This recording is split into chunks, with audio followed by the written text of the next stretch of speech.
I'm going to reintroduce Richard Houghton, although you met him yesterday and got some sense of his style and his insight. He is the agency doctor, but he has a long, illustrious career that predates this role, and I'll let him tell you a little bit more about that. I met Richard just over 15 years ago. I'd just gotten off a plane from Ketchum in Washington, and I had transferred to Ketchum in London, and we met at our offices, which were then in Covent Garden. Richard took me to lunch and told me he was leaving. Hopefully not because I had just arrived. He'd said, it's a great place, you should stay, but I'm moving on. A few years later, he was then the chairman of the PRCA in the UK, and he said, I think you should stand for chairman.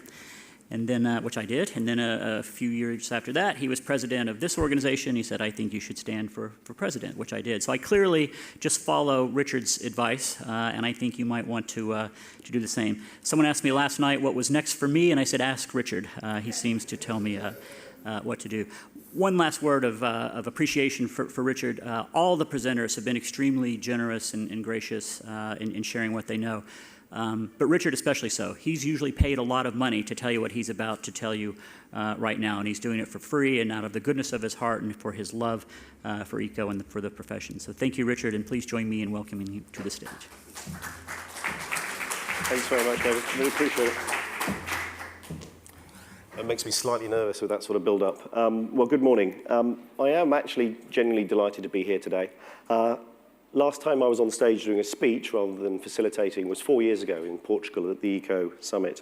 And it's great to see how quickly the association has grown and the fact that it's getting more and more active each year. Listening to the myriad of accents and languages spoken around the hotel this weekend, in a lot of the bars as well, obviously, it reminded me of a joke that I was told in the ICCO Portugal conference. One of the board members came up to me in the bar and said, what do you call a man that speaks only one language? Well, the answer? Well, Richard, of course. Or maybe even Francis these days. The long and short of it is, unfortunately, in the last 4 years, I haven't improved my language skills, but I have changed roles. And as David said, having spent 25 years working in big agencies and running my own, I spent the last 3 working as a management consultant for agencies of all types, not just in PR, but also digital and advertising.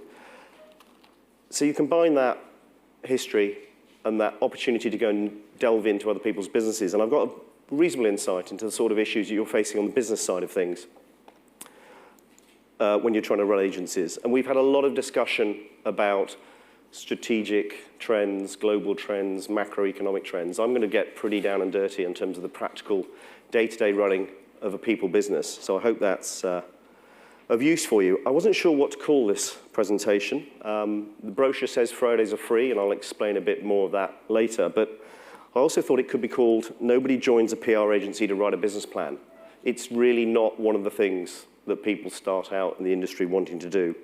So if you're one of those that find the business of PR rather less exciting than the client servicing, I'd ask you to bear with me and remember that, of course, it's the money that pays the salaries, buys the holidays, and all the rest of the nice pieces. I've always thought that the PR business model, the agency business model, was pretty easy to describe. And we've talked about this morning. We sell our experience, expertise, and creativity packaged as time. I appreciate there are products and services around that.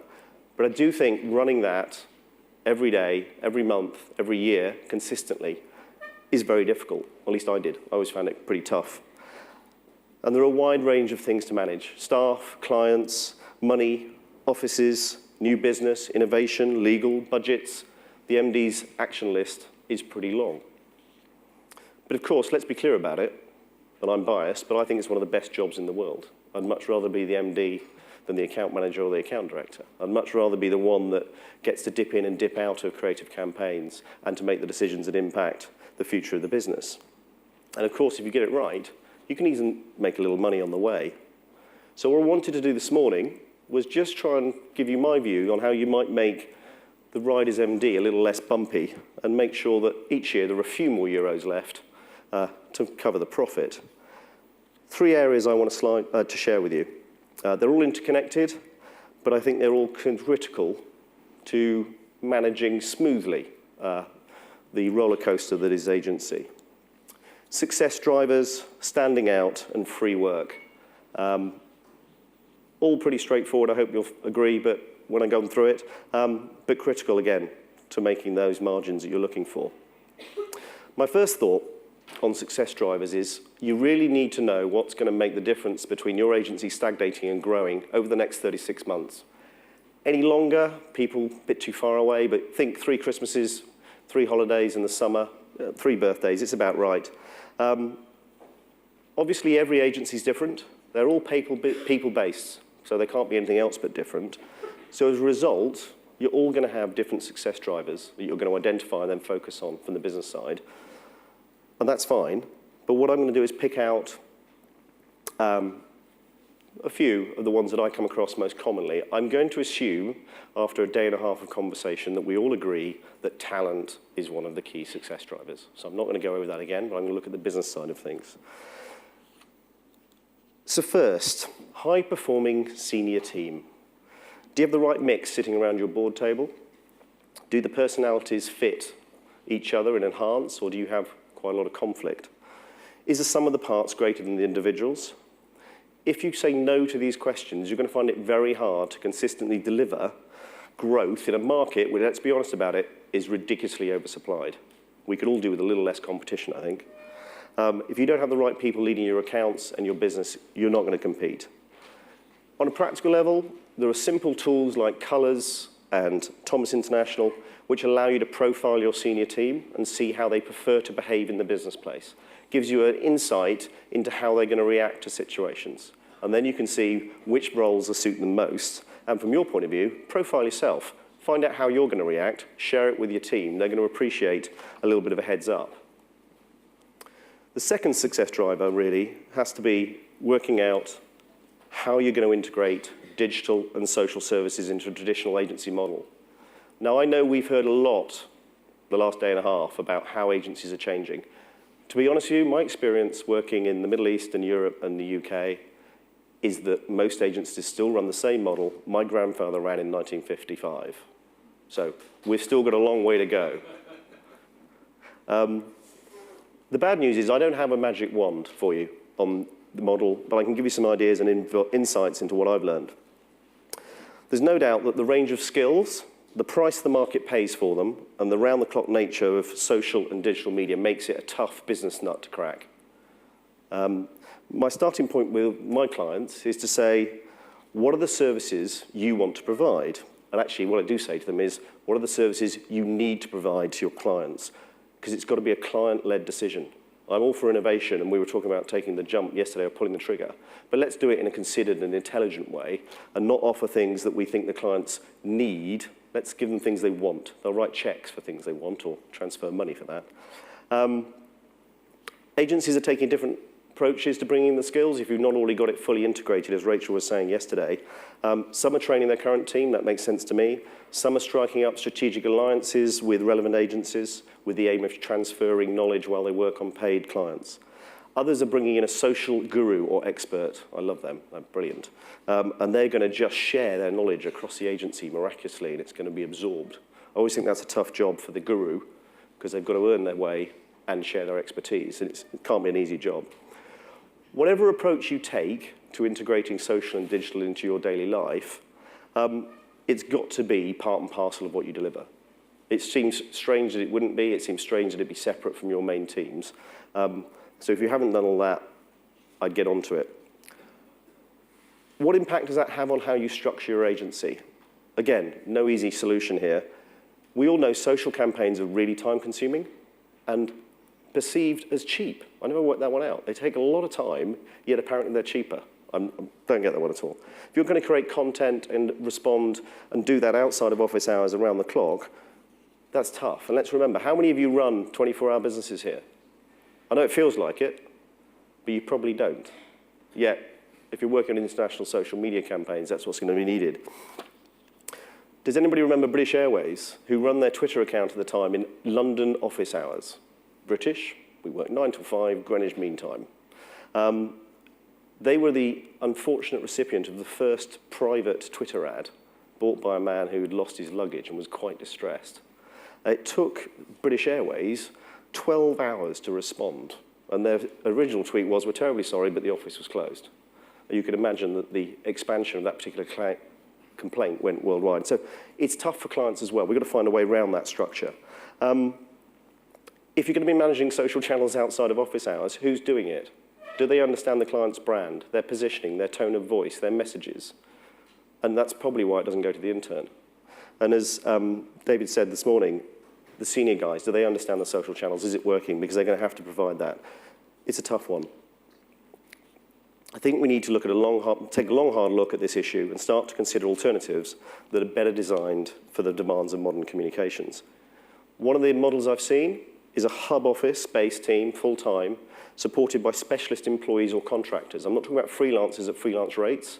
That doesn't work. I'm talking about people working part-time, mostly from their own homes, who have been in the industry or have joined it, and you can tap into those on a regular basis to provide that service.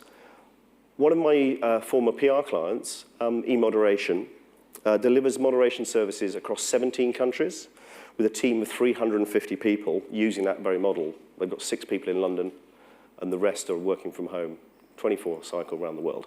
Now, a 350-person agency, that's a pretty sizable business, so it can be done if you take that. You can absolutely do it. But you as managers have got the biggest challenge. You've got to work out how you do that practically, and you've got to work out how you manage those people remotely, and that's not easy.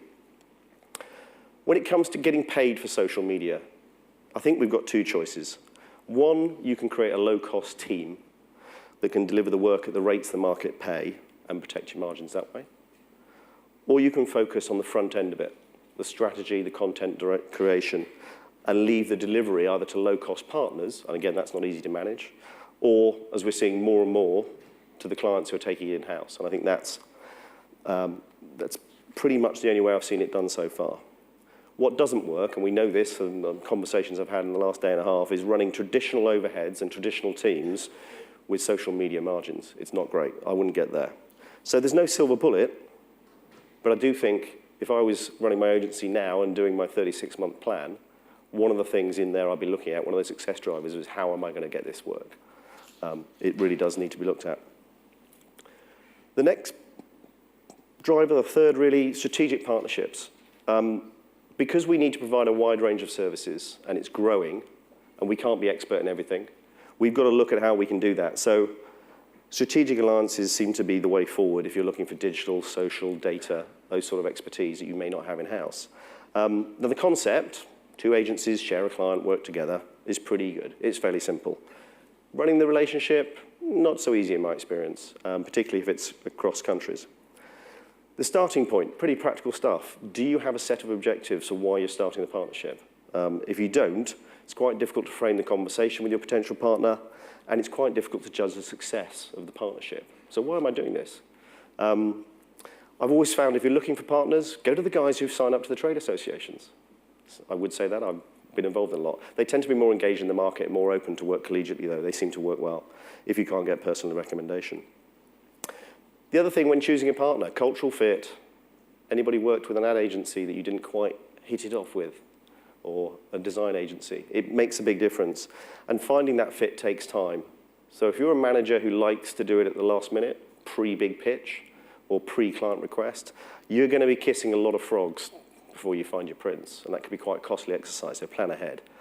In terms of finding cultural fit, offices, it's a good starting place. The way they approach the client brief, are they structured? Are they, as Michael said, a bit chaotic at the beginning?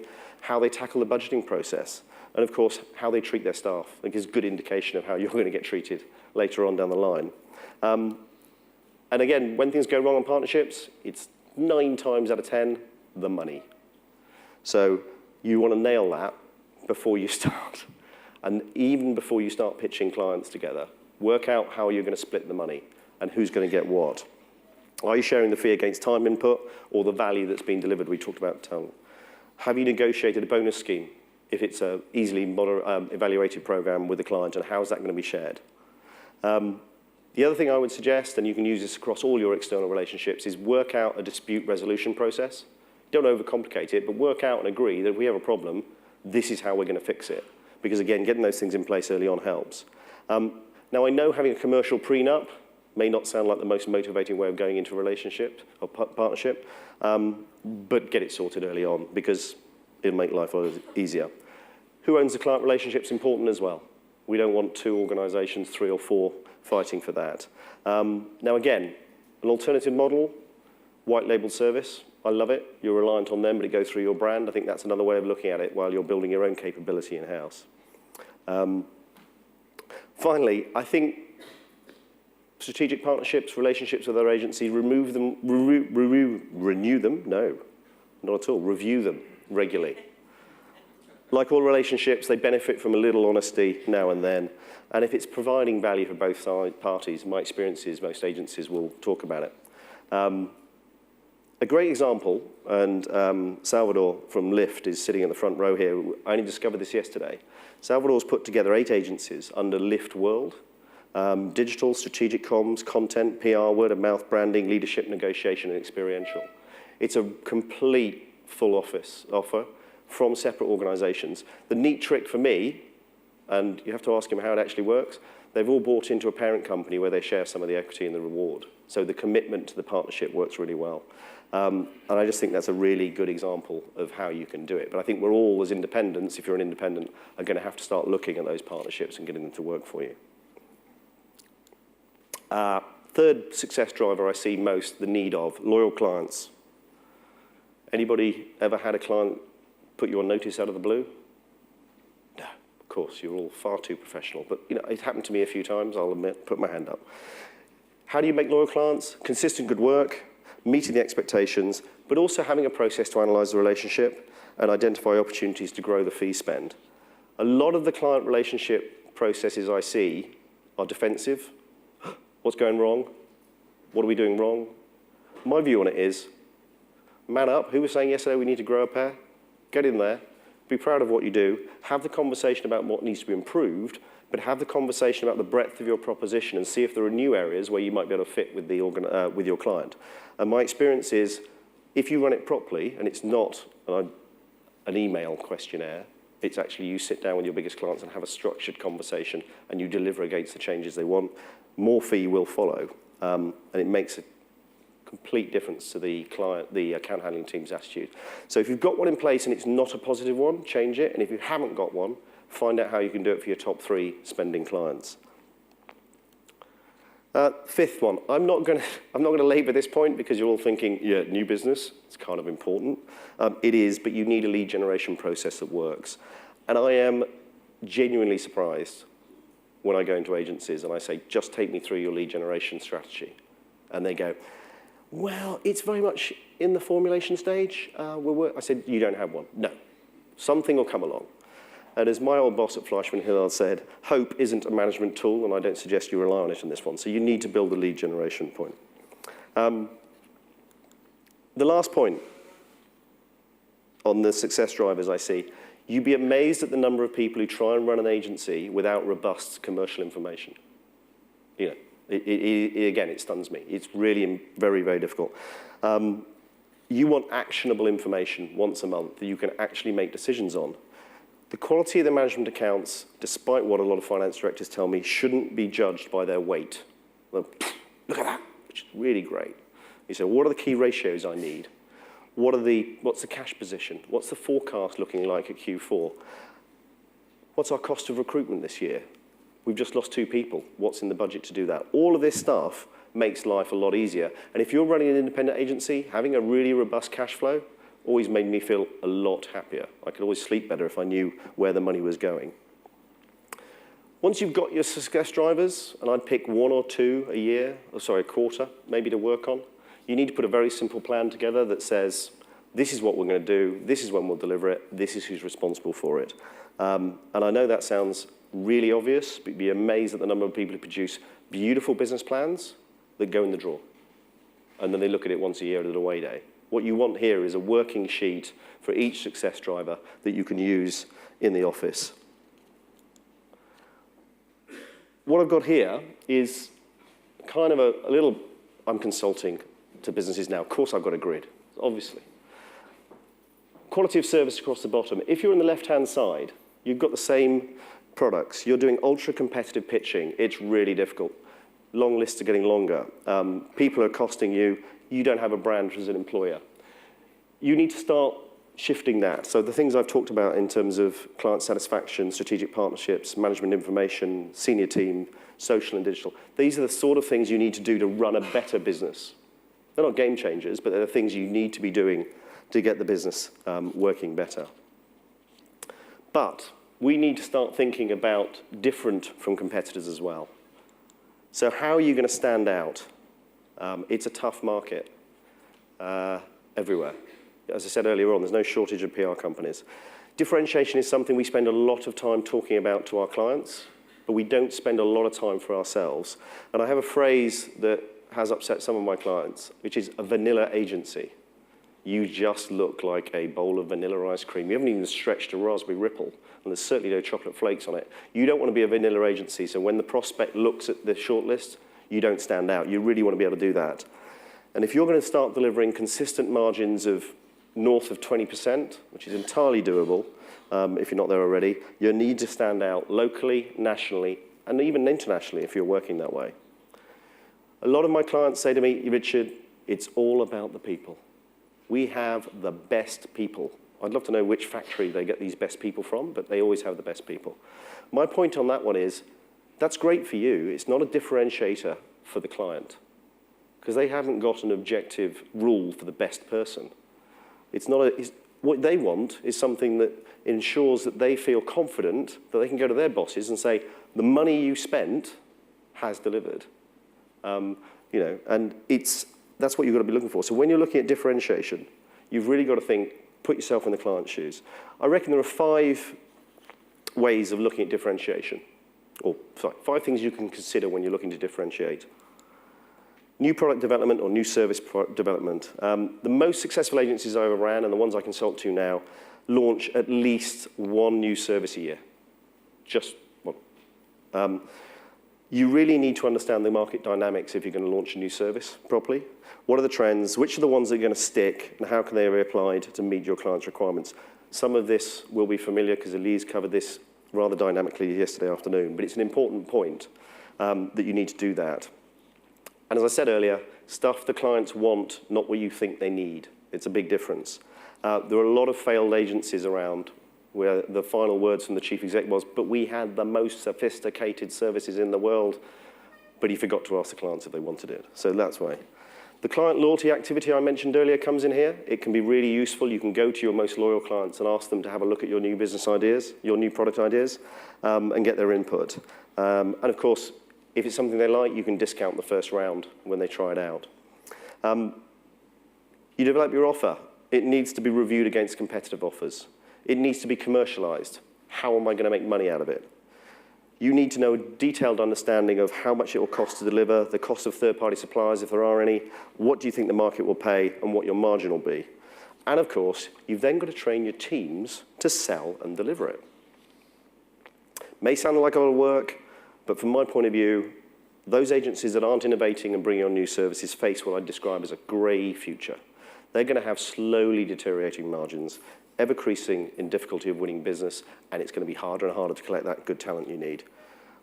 Best way of measuring this, set a target of fee for new services each year. Up it each year and see how you can measure that and aim to increase it. And learn from your mistakes. As we heard yesterday, some of them aren't going to work, but as long as you're sensible about how much money you spend to develop them, you can do it. Directly connected to the need for new product development is culture, something we've heard a lot of. It's very fashionable amongst sports teams for incremental improvements. Have you heard about cycling? And we just change one little nut and it's a gram lighter. And then if we do that 50 times, we get a big improvement overall. I think you can look at that as an innovation culture in the same way. What you're going to do is start to get people thinking about how they can innovate in your agency in little ways. We don't want huge changes. That takes a lot of time to manage and knocks them off their focus on the client work. So it could be innovations in new product development we talked about. It could be how better to monitor and evaluate the success of campaigns.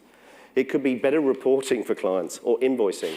It could be how to better recruit quicker and shorter time spells. Whatever it might be, you need to start getting people thinking that they've got the right to innovate. I think we had a try it culture yesterday. Practically, how do I get people to change their behavior? Put it in their personal objectives. Reward them for demonstrating the sort of behavior you want. People very quickly learn if you do that. And the good news is as leaders, it's your chance to lead from the front. So the leadership jargon would be it's your chance to model the way on this one. So think about how you could innovate within the agency as well.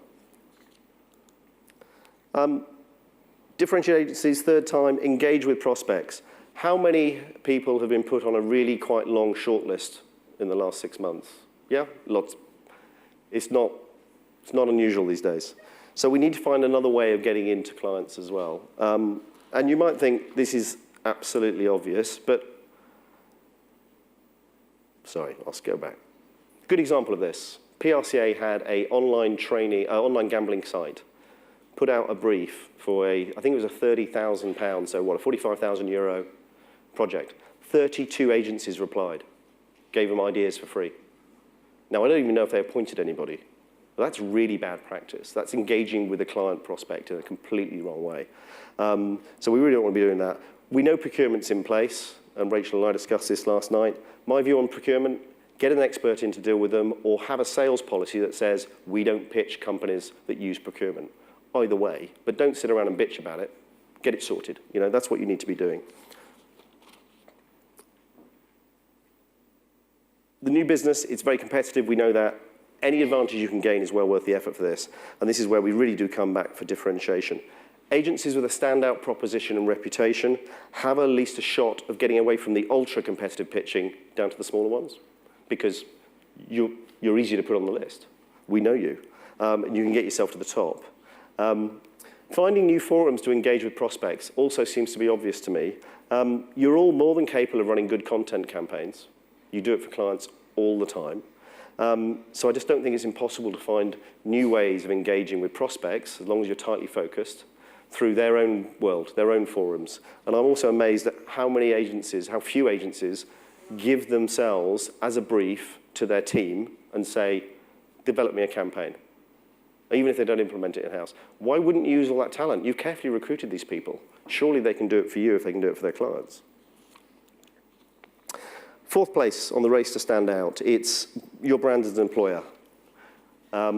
We've heard a lot about the need to get talent. One of the things that came out of my work in the last 3 years, and what I've heard this week, the last couple of days, is the need to have a sense of purpose. If you're trying to attract the all-important under 30s, they're looking for something a little bit more than just the paycheck, and I think that's important to look at it. That sense of purpose comes in a number of forms. You've got to have a clear vision and a direction for the business. It needs to be well communicated, and if you're not doing that already, I'd start doing that. Engagement with local community is something that's very popular, seems to work. It gives people a chance to actually get involved in where they work rather than just sit in the office. I'm seeing agencies offer under 30s time off to pursue their own projects during the working week. Sounds mad, but actually if they're motivated and they stay longer, then it's a good cost benefit.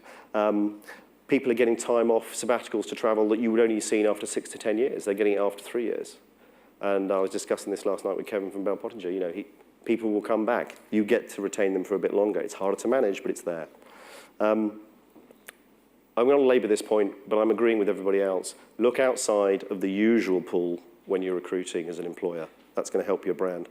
We have enough middle-class university graduates in PR worldwide to last a lifetime. We don't need to add many more of them. And I say that as a white, middle-class English graduate. Time to move on. The last area I would suggest you should look at in terms of building a differentiated proposition is technology. There are a wide range of third-party suppliers out there, and you really want to think about how you can use their services to enhance yours. Take the time to decide where you want to innovate, and then go and find out what's available free and paid. I put this up because I think it's a London-based exercise. It's a crowdsourced online service. There's 2 versions of them now, and it's how people are using free and paid services to better impact the workflow of PR. I think it's just in English, unfortunately, but it's a great place. And it covers planning, insights, management of content, channel management, monitoring, and analytics. So if you haven't already, I would definitely go and have a look at that and have a look at it. So why do I care about this? Well, top right side, fee and margin growth come from running your business better and being different. That's really it. And I'm running quite over time, but I've got one more thing, one little subject I'd like to talk about if I can. So that's why you want to do that. But that's what you get. Free work. I just need to cover this off because otherwise I'm going to go home and shout. It's going to drive me mad. You can do all of this and run the best business and keep improving, but if you give your time away for free, you're killing off your margin. On average, and this is based on the best research I can find from trade associations around Europe and the UK, is we give away 20% on a regular basis of our time for free. Hence, the Fridays are free. You could just shut the office down because effectively you're giving that day away for free. It's probably higher in my experience. It's madness. If you think, apparently we're billing 13.5 billion. There's a 20% growth opportunity there that we're giving away for free. Even a 10% growth opportunity would be good. So we really need to think about it. I can't tell you definitely now up here on how to manage and get yourselves out of it, but there's no doubt we have a history, a problem of it. I've said already, the 1950s is when we started the agency world, and people like my grandfather must have given it away really cheap because we're still struggling to get the margins up on those hours because we're giving it away for free. What are the factors in play here? There's a few that I think are worth mentioning and thinking. PR consultants like to be liked. They're all too happy to do a bit of extra work to keep the client happy. And clients, and this is going to sound rude, but they are a little bit like children. The more you give them, the more they want. Once they've had a PS2, they want a PS3, then it's a PS4, and then it's Christmas, and where's my Xbox? They're going to keep asking. Of course they are. Plus, if you hear anybody in your office saying to you, when you ask, how's the campaign going, and they say the client's happy, don't hit them because that's not allowed, but you have to say, what do you mean the client's happy? Running your business on the emotional well-being of your client is not helpful. People do it all the time. What else gets in the way? Client briefs change, budgets change, deadlines get missed. And I would also say bosses interfere. And the last thing I'd mention on why we have over-servicing, a proportion of your staff don't believe PR works. As a result, they're not going to stand up and argue their case. Now, I know you may disagree with me, but I just see it time and time again. Let's have a quick look at the impact of this generosity of giving Fridays away for free. Your staff are working longer hours. That can lead to higher staff turnover. That creates instability in your client, and it increases your recruitment costs. Your margin, it depresses your profit. You're not selling all the time you could. So you've only got a certain amount of time to sell, so if you're giving it away for free, you can't do it. Your reputation, I think people forget that the more you give away for free, ultimately you're eroding the value in the eyes of the client of the work they're paying you for. It's a lose-lose. It really goes on well. I also got a client at the moment who discovered on the annual renewal of the contract that he was bonused as the PR manager by his finance director for the amount of free time he could get out of the agency, which if you're the finance director of the client, makes perfect sense. My client nearly had a meltdown. I said, well, welcome to the commercial world. They're getting as much free from you as you can. And what we're really looking for here, when you're looking at over-servicing, why? Because a good relationship works and provides value across the 3 points. The team, the people who work for you, they've got bragging rights in the pub. They're doing great work. They're working on interesting brands. The agency, it's good for your reputation. It's paying. It's fun. The client, it's meeting their objectives. That value has to be there in all of that. And giving time away for free is not the way of doing it. What can we do about it? The next speaker, Jeremy Thompson, president at AMEC, is going to talk about evaluation. But the one thing I would say you all need to consider is measurable objectives. If you can go back to your office on Monday and say, every single one of my campaigns has measurable objectives, you've got it nailed. I doubt you can. If you don't have measurable objectives, how on earth do you know you've finished the job? So guess what? You keep turning the handle, you keep giving it for free. We know they should be smart, we know there should be KPIs in place, you need to do it. And the last thing I'd say on mindset, you need to get the mindset right in the agency. They want to believe the value they deliver, they should be proud of their work, and they should step up for it. But if you want to run an agency that over-services by 3 to 4%, and I've got one client, and I know other agencies in London at 6 and 10 million turnover who do it, their margins are well past 20%, 28, 30% each year, because they're not giving that time away for free. How to do all of this? As I said, pick your subjects, turn the dial slowly. Let the new initiatives bed in before launching new ones. Lead from the front. Make sure they're finished off and communicated before you do it. Last thing, food for thought. Know what's going to drive the success in your business and deliver them quarter on quarter. Build a service development program and track how much you've put it. Make every effort to stand out from the crowd. It's really, really important, and you do it for your clients every day. Do your level best to give the amount of time away for free. And one last thought, based on my joke in Portugal, which if you only speak English, I really recommend you learn a second language. Thank you very much. Thank you. Thank you, Richard. That was great. You know, I don't know if that sounded familiar to you, if that sounded new to you, but it all sounded important. And it's great to be reminded from someone who's been in the trenches before of what makes a great agency run.